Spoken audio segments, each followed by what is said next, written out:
Bonjour chers auditeurs de l'émission Le Pain Matinal, une production du ministère Ta Seconde Chance International, un rendez-vous qui nourrit ton âme et t'invite dans la présence de Dieu chaque matin.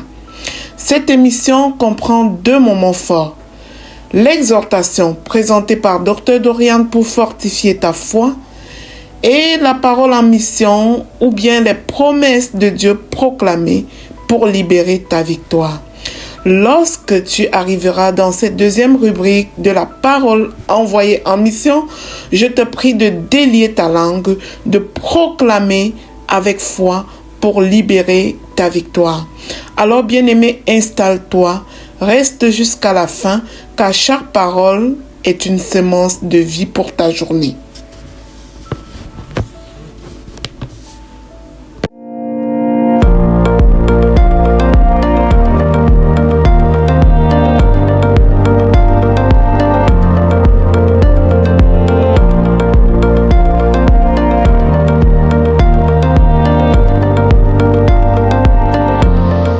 Bonjour chers serviteurs audacieux, bienvenue dans la rubrique exhortation de notre émission Le Pain Matinal. Je suis Dr Dorian. Aujourd'hui nous allons continuer avec la méditation du livre de Jean au chapitre 2. Comme vous vous rappelez, la première partie de ce chapitre nous parlait du miracle, le tout premier miracle de Jésus, comment ça s'est passé, comment ça s'est confirmé. Et nous allons continuer aujourd'hui avec un autre thème qui s'intitule Retour à la piété. Retour à la piété. Alors, on va continuer avec Jean chapitre 2 et à partir du verset 13. La Pâque des Juifs était proche et Jésus monta à Jérusalem. Il trouva dans le temple les vendeurs de bœufs, de brebis et de pigeons et les changeurs assis. Ayant fait un fouet avec des cordes, il les chassa tous du temple, ainsi que les brebis et les bœufs. Il dispersa la monnaie des changeurs et renversa les tables. Et il dit aux vendeurs de pigeons, « Ôtez cela d'ici, ne faites pas de la maison de mon père une maison de trafic. » Ses disciples se souvinrent qu'il est écrit, « L'auzel de ta maison me dévore. » Les Juifs, prenant la parole, lui dirent, « Quel miracle nous montres-tu pour agir de la sorte ?» Jésus leur répondit, « Détruisez ce temple et en 3 jours je le relèverai. » Les Juifs dirent, « Il a fallu 46 ans pour bâtir ce temple et toi en 3 jours tu le relèveras. » Mais il parlait du temple de son corps. C'est pourquoi, lorsqu'il fut ressuscité des morts, ses disciples se souvinrent qu'il avait dit cela et ils crurent en l'écriture et à la parole que Jésus avait dite. Donc, on va s'arrêter ici au verset 22. Je vous invite à lire tout le livre de Jean. Donc, ici, on a une scène où Jésus, il monte à Jérusalem et il va au temple. Et quand il arrive au temple, au lieu de trouver des personnes qui sont dans une attitude de méditation, d'adoration, de chercher Dieu, lui, il trouve des personnes qui font du commerce dans le temple. Et cela provoque en lui une telle colère qu'il saccage tout, il disperse tout. Et les gens ne comprennent pas en fait pourquoi est-ce qu'il fait ça. Pourquoi est-ce qu'il crée ce désordre? Mais Jésus va leur dire, ôtez cela d'ici, ne faites pas de la maison de mon père une maison de trafic. Derrière cette scène, je vois surtout un appel à la piété. Un appel à nous souvenir en fait que nous ne nous appartenons pas. Un appel à nous rappeler que nous sommes sur terre pour servir Dieu. Vous savez, parfois on oublie toutes ces choses en fait. Et on banalise donc, on banalise des choses qui devraient nous appeler à une certaine piété. La piété fait référence à notre attitude devant les choses qui ont rapport avec Dieu. Comment est-ce qu'on se comporte par exemple à l'église? Parfois, je vois des personnes qui décrochent leur téléphone en plein culte et disent « What ?» Tu vois, quelqu'un décroche son téléphone en plein culte. Tu vas voir par exemple quelqu'un qui est sur son WhatsApp, ça nous est certainement arrivé à nous tous. Je plaide coupable d'aller un jour sur WhatsApp, partir sur WhatsApp répondre à un message en plein culte. Aïe, miséricorde. Ou pendant qu'on est à l'église, c'est là où on commence à vérifier ses mails.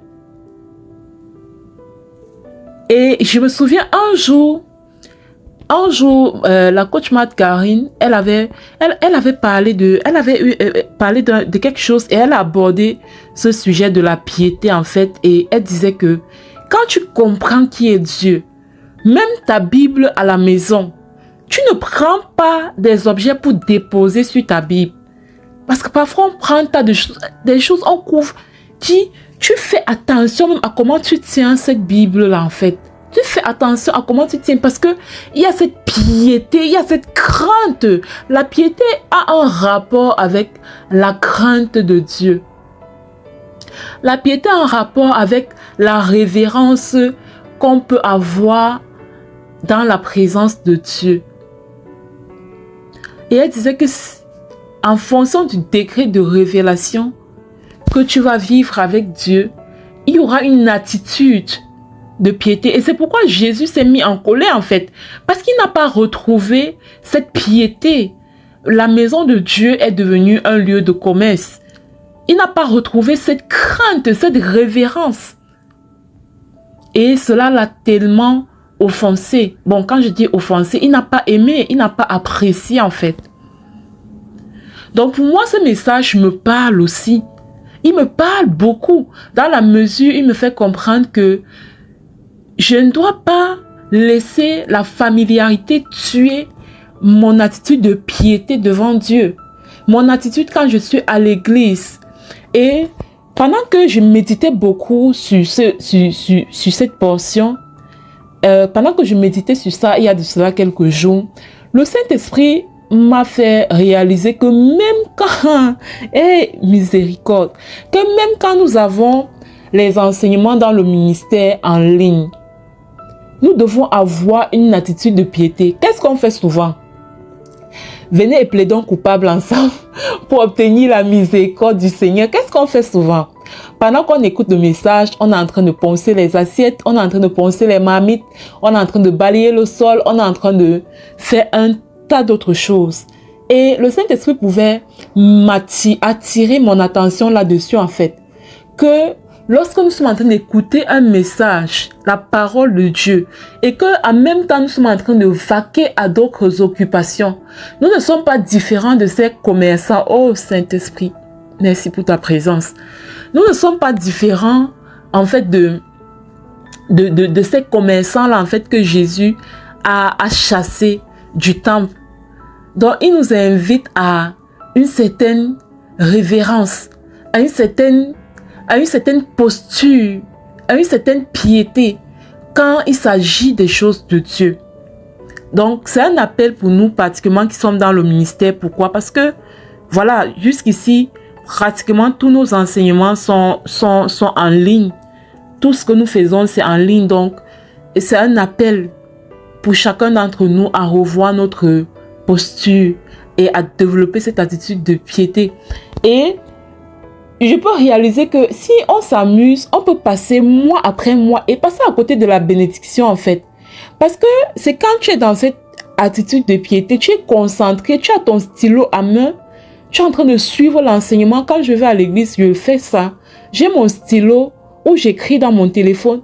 Pendant que tu es en train d'écrire, c'est là où le Saint-Esprit te parle. Pendant que tu es focalisé sur le message que le pasteur ou que, je sais pas, la personne qui libère le message est en train de te dire, c'est pendant que tu as cette focalisation que le Saint-Esprit te parle, qui te donne une instruction, qui te donne une parole.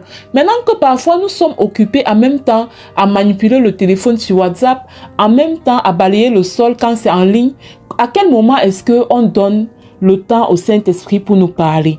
Donc, ceci c'est un message pour toi et moi, bien-aimés. 2026, nous allons vraiment nous faire violence pour avoir cette attitude de piété. Demandez aussi, Saint-Esprit, nous te demandons la grâce de nous aider à avoir cette attitude de piété parce que de nous-mêmes, nous ne pouvons pas. On a déjà eu tellement certains mécanismes, c'est-à-dire certains mécanismes, certaines façons de faire sont déjà tellement ancrées en nous que de nous-mêmes, nous ne pouvons pas en fait rentrer dans cette piété. Alors Saint-Esprit, viens, accorde-nous la grâce, la capacité de pouvoir t'honorer, de pouvoir honorer ta parole, que ce soit à l'église, que ce soit en présentiel.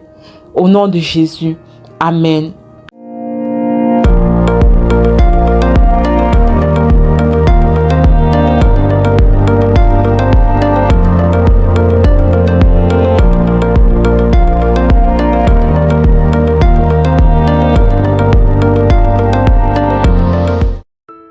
Bienvenue dans cette deuxième partie de l'émission Le Pain matinal du ministère Ta Seconde Chance International. Je suis Lina pour la parole, proclamée, déclarée et envoyée en mission. Bien-aimés, aujourd'hui est un jour particulier. Nous continuons avec notre émission sur la série de la repentance et du salut. Mais aujourd'hui, l'Éternel nous donne une parole particulière. Il dit aujourd'hui, revenez à la chambre haute. Revenez à la chambre haute. Waouh! Bien-aimé, l'Esprit du Seigneur t'appelle aujourd'hui. Il te dit de revenir à la chambre haute.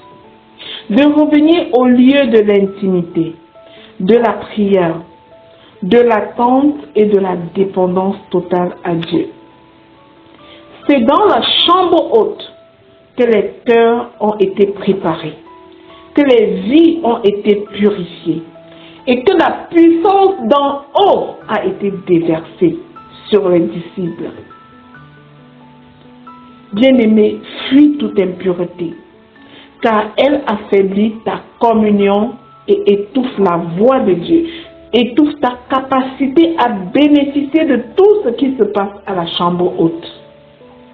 Le Seigneur appelle son peuple à se mettre à part, disponible et obéissant.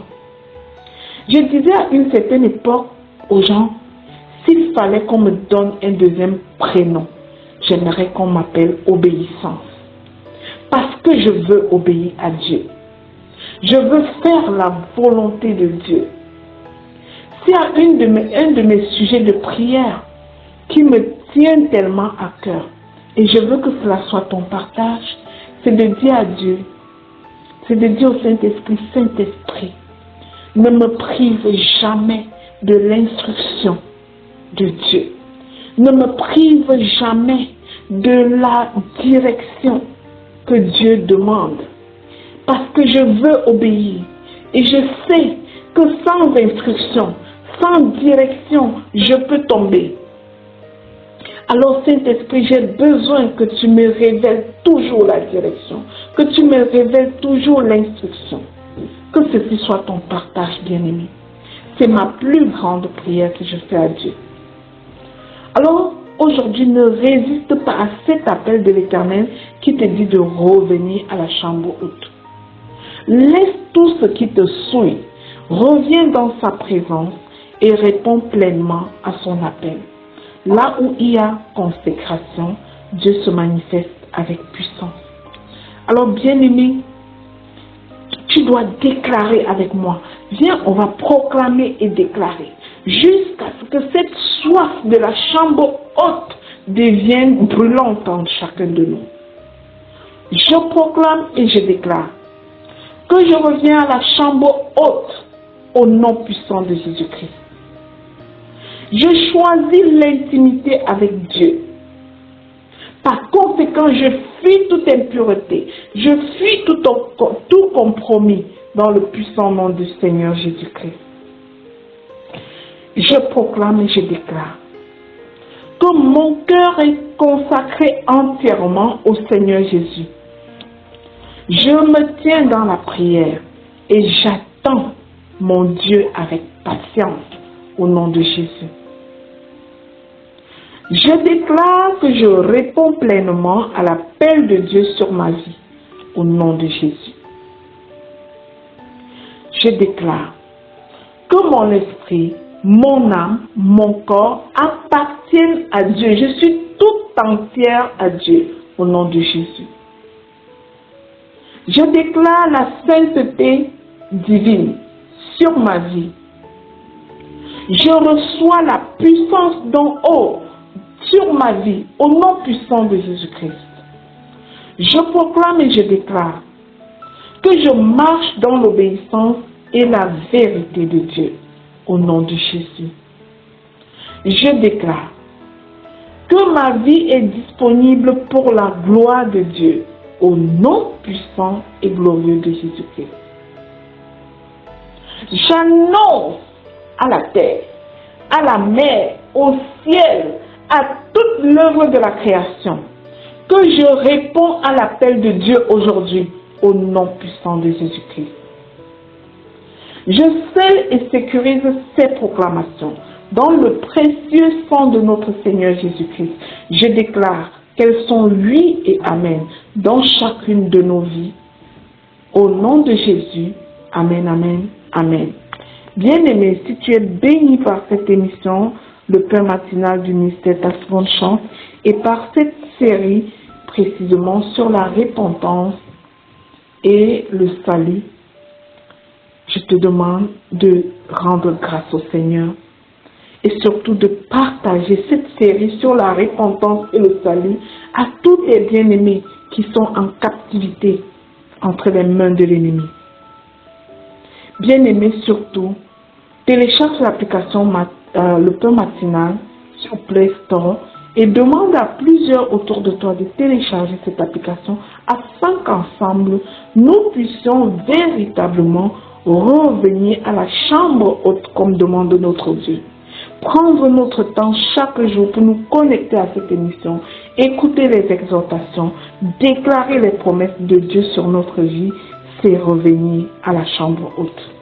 Que la grâce de Dieu soit sur ta vie, que le sang de l'agneau soit sur ta vie et te sécurise au quotidien. Amen, amen.